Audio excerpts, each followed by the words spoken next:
Author drama over on X, which is my favorite thing. This time it's over the definitions of sci-fi and fantasy. On X, a user named Andrew Snyder posted that sci-fi is meant to be a warning and fantasy is meant to be a reminder.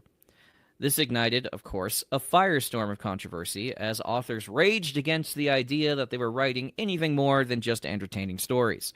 And what this did for me was highlight a sharp divide between the people who write for entertainment and those who write to change the world. I personally, I think I fit more into the second camp than I do into the first. I do write for a mission. I do write to make things better. I do think the first one's important. You should entertain when you write, otherwise, no one's going to want to read it. But I do think it's like when you cook. It should taste good, but it should be nutritious at the same time.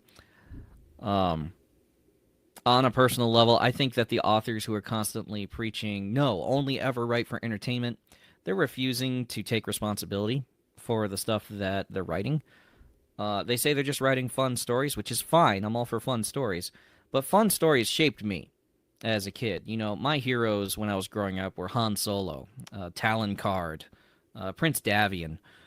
And the actions these heroes would take would form guidelines that I would use to make decisions as I was growing up and really develop myself as a man. So even if you're saying you're just writing entertaining stories, I think you really need to be careful because you're having more of an effect than you think you are. Um, the it's just I wouldn't get into that kind of denial.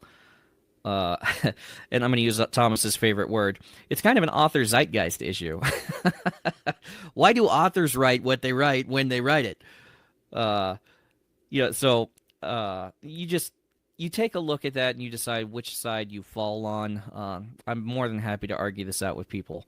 A lot of authors that I respect say they just write for entertainment, or they just write for fun. I'm not sure that's absolutely true, because everyone is always going to put a little bit of their worldview into why they write books. Larry Correia says he writes for fun, but his books are libertarian to the extreme. So I wouldn't say that that's a hard line. I think everyone's doing it.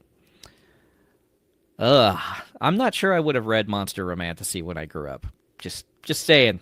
I don't think. Of course, my parents were like, "You can't play The Legend of Zelda because it has magic in it," and I wasn't allowed to have Cobra action figures when I played with GI Joes because they're bad guys, and they didn't want me to be a bad guy. So then I had to take good guy GI Joes and turn them into bad guys, and so that backfired. My mom still regrets that one.